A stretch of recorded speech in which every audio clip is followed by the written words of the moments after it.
The location of the crossing of the Red Sea, a strategic and geographic analysis. Many have attempted to bring to light the location of the miraculous crossing of the Red Sea by Moses and the Israelites. The lack of credible archaeological evidence has led some to doubt its existence.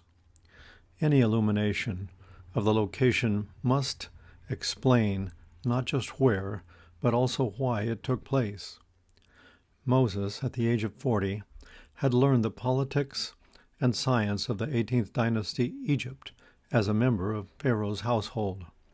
However, he was still not prepared for the mandate he would receive from the Lord on Mount Horeb. Seemingly of his own doing, he was forced to abandon Egypt and flee to Midian, where he would spend another 40 years to learn the ways of the nomadic herdsman of the desert from his father-in-law Jethro. He is 80 at the time of this event, and Abraham's descendants, now enslaved, have spent 4 centuries in Egypt.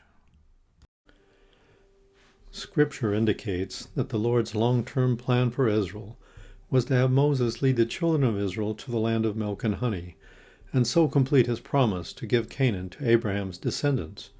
He did not intend to have Israel face war immediately on leaving Egypt, so the Israelites were not led along the direct, heavily militarized coastal route from Egypt to Canaan. His immediate plans were to liberate the children of Israel from Egyptian bondage, to teach them and many generations afterwards to believe in him, and to bring his people to Mount Horeb and Midian to worship and receive the law as he directed Moses. This was to be the sign that the Lord had sent him and that the Lord would be with him. To reach Midian from Egypt, one had to cross the Sinai Peninsula, as Moses had done 40 years previously. The ancient trade route is marked here in red. Egypt controlled the Sinai Peninsula to the Aqaba, but not beyond.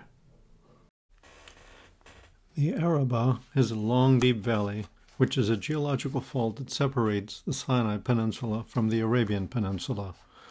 Moses, under the direction of the Lord, intended to repeat his past experience and take the children of Israel out of the Sinai Peninsula, controlled by Egypt, to where he had found refuge in Midian in the Arabian Peninsula. He already knew the route and the need for a prompt escape from Egyptian territory.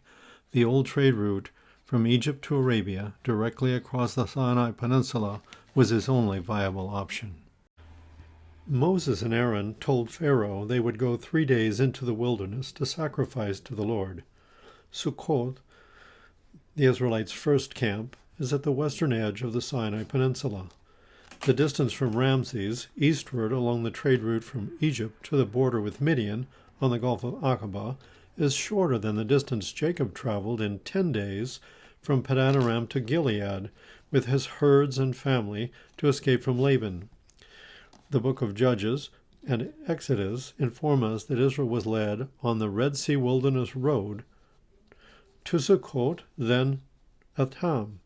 Since there is no wilderness between Ramses and the Gulf of Suez, nor between Ramses and the Bitter Lakes, nor between Ramses and the Sea of Reeds, it follows that Israel crossed the Sinai Peninsula Wilderness Road to the Red Sea at the Gulf of Aqaba. Pharaoh no doubt believed that Moses intended to take the Israelites to Canaan, since they left Egypt armed for war, and Moses told the elders they were going from Egypt to Canaan. Their second camp was at Etam, which is at the edge of the Sinai wilderness, 140 miles from Ayla and 140 miles from Ramses. Etam is a strategic pass where more than 3 millennia later, Israel would control the Sinai Peninsula with paratroopers at Mitla. Mitla is the mountain peak to the north of the pass, and Etam was identified recently by John Schreier as Jabal Haytan, the mountain south of the pass. Haytan and Etam are phonetically similar, but the peak was most likely named after Major Raful Haytan, who commanded the 890th Paratroopers Battalion in the attack on Mitla Pass in 1956. At Etam, the road divides. The left fork goes to Kadesh Barnea at the border of Canaan. The right fork goes to Ayla on the Red Sea at the border of Midian. Pharaoh expected them to take the left fork northeast to Kadesh Barnea. The Lord, however, commanded Moses to tell Israel to turn back from an immediate conquest of Canaan and take the right fork southeast through the wilderness to Pi-Hahirot by the sea. This would make Pharaoh think that the Israelites were confused and wandering aimlessly in the desert. As a result, he sent his troops to recover his lost slaves. The route to Midian went through Aqaba, meaning the mountain pass of Ayla, which Josephus called the Bay of Egypt on the Red Sea. At the time of the Exodus, the Red Sea extended further north up the Arabah than it does at present, to at least as far as Dekel Dome, where we find the last of the native palms which line the shore of Eilat, mentioned by the British explorers in the 1800s, and may mark the shipyards of Solomon and Jehoshaphat at Etzion-Geber. The 250-year-old map of Jean-Baptiste d'Ambillet indicates a progressive sedimentation of alluvium and indicates that the Verona Playa was an extension of the bay at least as far as Dekel Dome. INSAR imaging shows subsidence immediately north of Ayla, now called Eilat, as well as the Verona Playa due to seismic activity of the fault, and outlines that extension of the Red Sea.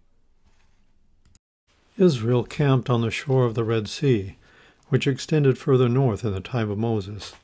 Their camp was in front of a relatively deep section of this extension called Pi-Hahirot. Pi-Hahirot is a descriptive term meaning the mouth of the channels. It was formed by the confluence of the Nahal Roded, the Wadi Utim, and the Wadi Araba into the sea. These would have had running water, since the Exodus occurred in the middle of a 500-year period of increased rainfall. This is confirmed by sediment studies of the Dead Sea and explains why the Israelites were able to pasture their animals in the wilderness. This location was also in front of Baal Zephon. The Coriolis effect causes streams to erode to the right going downstream in the northern hemisphere. This and several old stream beds indicate that the Roded likely discharged into the Wadi Araba at the foot of the Sheheret Hill opposite the Wadi Utum at the time of Moses. Alluvium from these two streams, along with transverse faults, eventually substructed the Wadi Araba, which led to the sedimenting in of the Verona Playa. Baal worship was practiced on every high hill, so Baal Zephon, the dark Baal, would be the very dark-colored Sheheret Hill in front of which the Israelites camped beside the Red Sea just prior to crossing. Elise Allison showed that the alluvium from the Utim Wadi produced a late Holocene tidal mudflat on the Jordanian arm of the Gulf. It corresponds to the position of the later nitrous marsh of Robinson and Smith of 1841 on the Israeli arm of the Gulf. At low tide, coupled with wind set down from a strong wind on the night of the Exodus crossing, this mudflat was exposed and provided the temporary crossing for the Israelites.